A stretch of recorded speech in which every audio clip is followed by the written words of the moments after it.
I think I'm ready to go ahead and go under the skin of Soaked in the Sands if you are, sir. Cool. Yeah, yeah. Let me get a cigarette. Cool. So let me get a smoke. This is going to be a conversation. Well, I'm gonna try to attack it from like a smart angle, just so that way, not only am I, not gonna talk too long, but just to kind of get more directly to the point. Right. I'm trying to get better at that, even with just everyday life. No, you're good. I'm the same way half the time, man.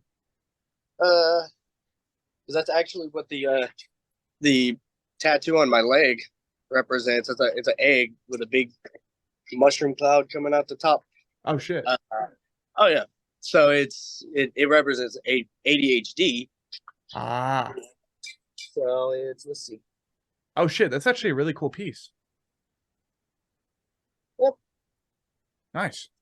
That's there's times where I just can't stop talking, or there's times where I just don't talk at all. Like it's a rough balance. So let's see. Starting off, I think a great way to start, and this is how I've been starting it recently. I kind of try to get you guys in a scenario, in a mindset, and just like an imaginary scenario.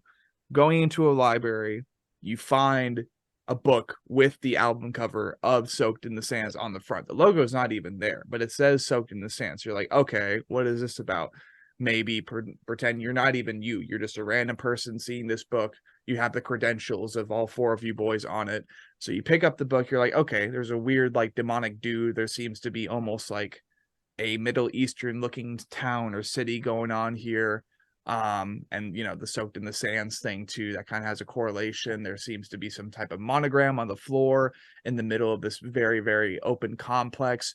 So you turn it around, you look at the back, and well, every book has a summary on the back to introduce you to the narrative and provide you a sample. So when you turn this book over, when you turn Soaked in the Sands on its back end and you see this little stanza, to you, what would it say? What would be a good stanza to put there?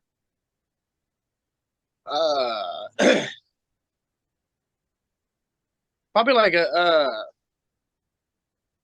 in a weird way, almost like an interdimensional leap through various points of time. Because I mean, each song it's kind of describing different points of time, and then I mean, the like Sands of Time is referenced, I believe, twice, um, as well as the dagger and all kinds of other stuff. And so, like, it all started with Soldier of Sand. So in the artwork, you see the soldier looking at the sand, and the first song off of the album, Dahaka, which is pretty much the first thing you notice on the artwork. Yeah. And I'm trying to remember the order that they're in.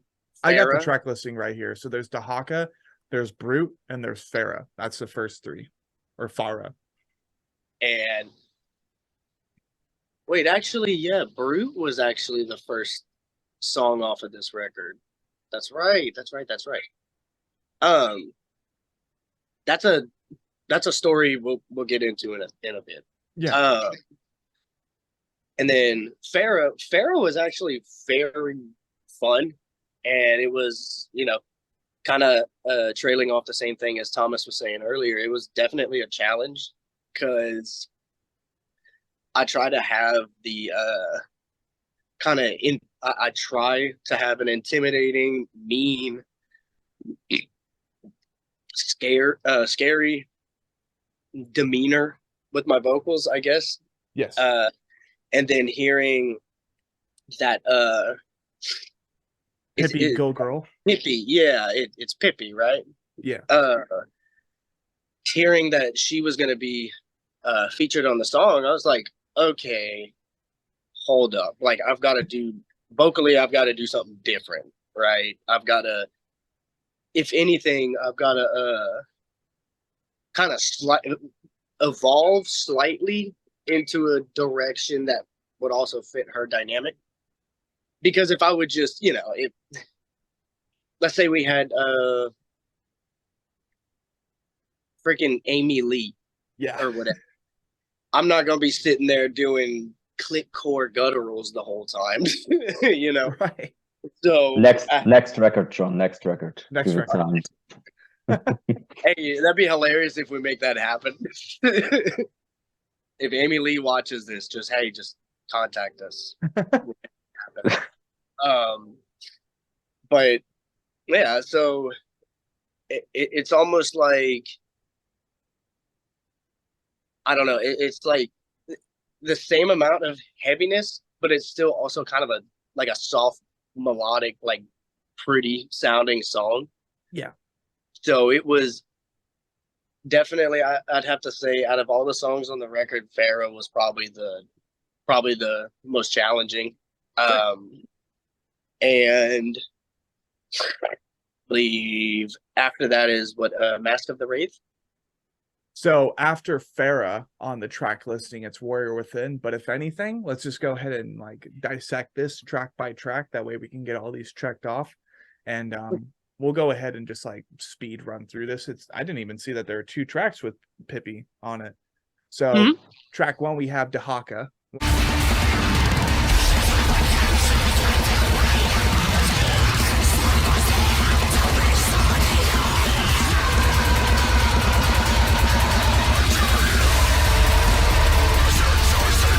What is this about lyrically to start off the record? Pretty much just being chased through time and alternate dimensions and by this unstoppable force. And because the prince was actually almost like Final Destination, the prince was supposed to die and he evaded his death. So the Dahaka, to set things straight, had to basically go try to find him and try to kill him. And there's no way to stop him except for water, which I thought was really, really cool. So yeah, that's pretty much what Dahaka is about. Right. And is there like a sort of metaphor behind the reason that all that is happening? Is it supposed to allude to a deeper narrative going on, or like a deeper connection with the reader or listener? Like, you're trying to escape your fate or something like that. I guess almost think towards the future before the past catches up to you. I like that. Okay, cool. Track 2, we have Brute.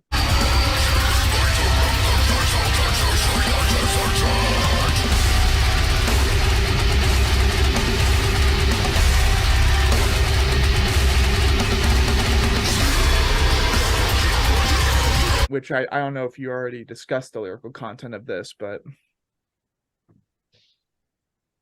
I know the Brute was written, I don't know, maybe lyrically. I'm not sure.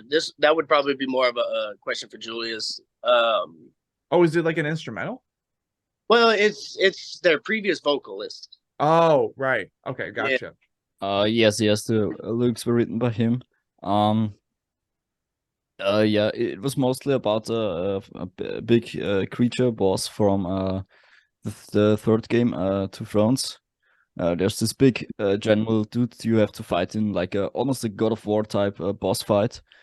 And yeah, the whole song for me, I tried to capture like the feeling of like you walking towards this big arena and demons are chanting you on from the side, and have to fight this huge ass boss. And yeah, cool, interesting, brutal. I think it's a very intense song for sure. Oh, it definitely sounds like a boss fight type thing. I remember it sounding very because like obviously I've more or less desensitized myself because I listened to like a deathcore, slam, or tech death band album or EP every morning when I do have the time. So it's like it definitely I become numb to like the intensity and stuff, but I do remember it like sounding epic. So that's what's really important. Farah, did we already discuss that?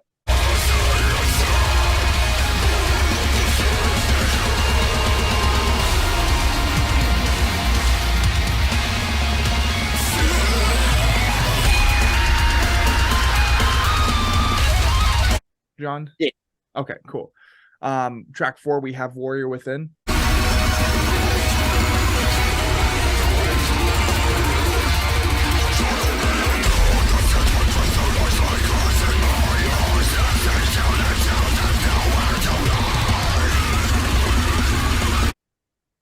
Warrior Within was the first song with me on it. Julius did the video, which still blows my mind. I don't know how he's able to do things like that. But that topic for another time. But yeah, Soldier of Sand was the first song that I was on with Spire of Lazarus, and I pretty much just I asked them. I met Julius through a project a few years prior, and I asked, like, okay, yeah, sure, I'll do it. At the time, I was very busy. I barely had any time to record, but after he sent me the material and everything, I was excited. Like I made time to do it. So I was basically like, okay, like, what do you want for the lyrical content? And they described basically like the lore behind Prince of Persia and everything. And I was like, okay. So I wrote something, recorded it, sent it to them. They had some modifications they wanted done to it. And then, everything was good to go. And it's basically about this dude that pretty much watches his family on the battlefield get killed, pretty much.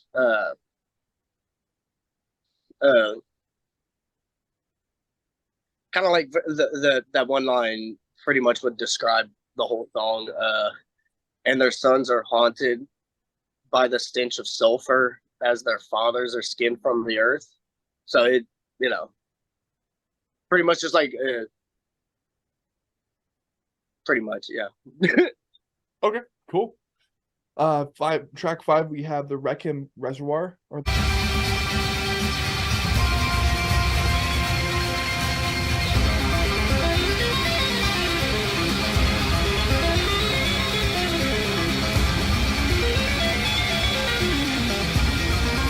The Requiem Reservoir.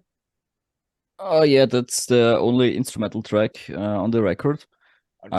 Originally, it was planned to be the intro for the whole thing, but I don't know. Then I wrote the haka, or like completed the composing of the haka, and I just thought it would be more fun to have it start with it, and also to like keep a bit of a better climax flow. through the whole flow through the whole record. I thought, okay, maybe let's do this bit more calm, at least at the beginning, calm instrumental right in the middle, so you have a short period of like, okay, calm down a bit, and then fires back up.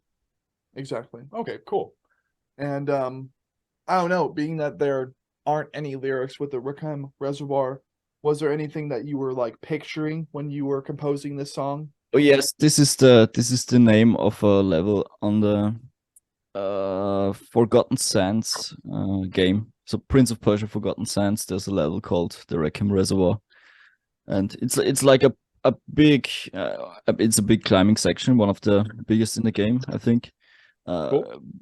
Big hall with lots of war stuff, and it's like a part of an forgotten city civilization, so kind of cool. Sick. All right, let's see. Track 6, we have Soldier of Sand, which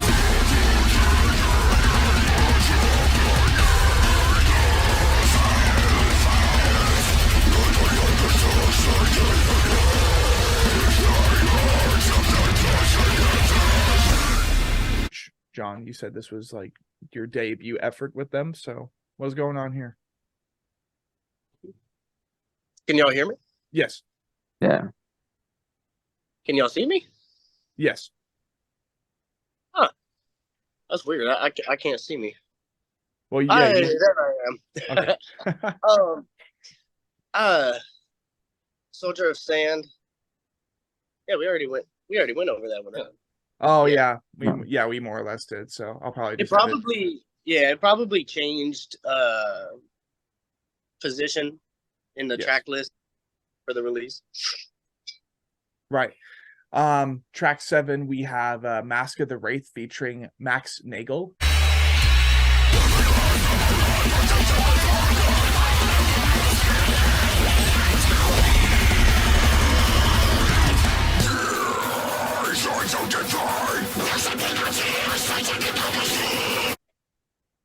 Nagel.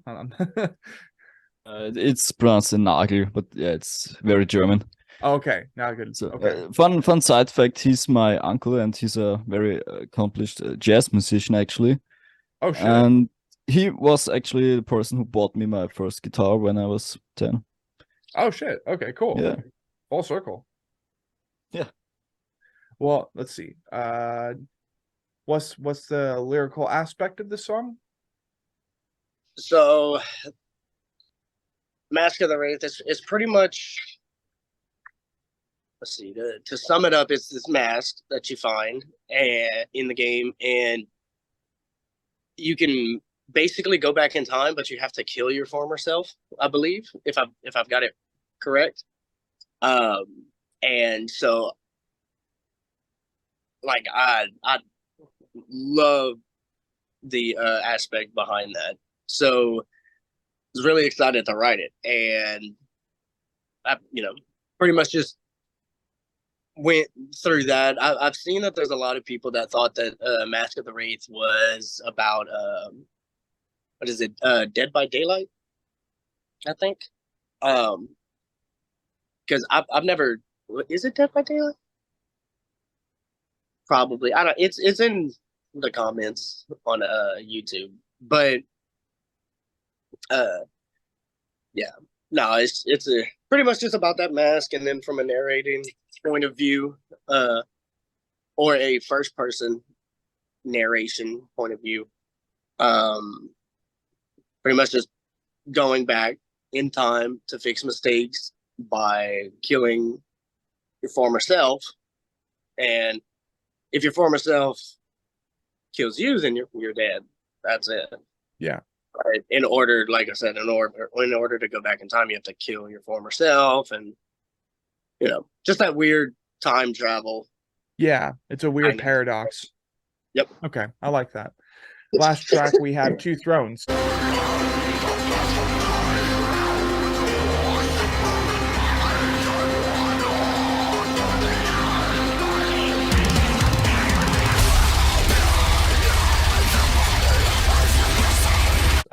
Returning with the feature of Pippi Go Girl. I'm really white. I'm sorry. I think it's Go Girl. Yeah, it's Go Girl. It's Go. a weird joke she did with her last name, and Oh, okay. yeah, it's a long story. Someday I'll tell her to write it to you, John. So okay. There we go. It's yeah. What's going on here, lyrically speaking, to conclude Soaked in the Sands? So, going back to a continuity standpoint, Two Thrones is kind of basically going into the realm of like split personality. Okay. And it's about the game Two Thrones, and the prince is battling against the Dark Prince and all this other stuff, and pretty much I wrote it from instead of being like press A to jump or something, I wrote it with a sense of like, okay, if this was happening to me, what would I be hearing in my head? Like two different voices, so to say. I've seen rappers do that where they're talking to themselves in a song, and that's what I did with this song was, because someone read it and asked, they're like, why do you keep changing point of views?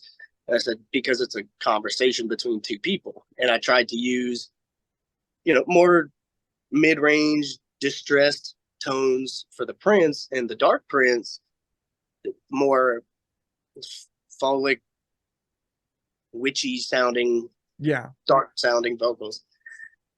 And so pretty much at the end, I wanted to leave it as like kind of a cliffhanger, because you don't really know if he gave himself over to the Dark Prince and let the Dark Prince take control or anything. Yeah. So yeah, that's pretty much what it's about. The hidden meaning behind it would be like a split personality disorder type deal. Sick. Okay. Well, in that case, ladies and gentlemen, and everything in between, that will be the Under the Skin session.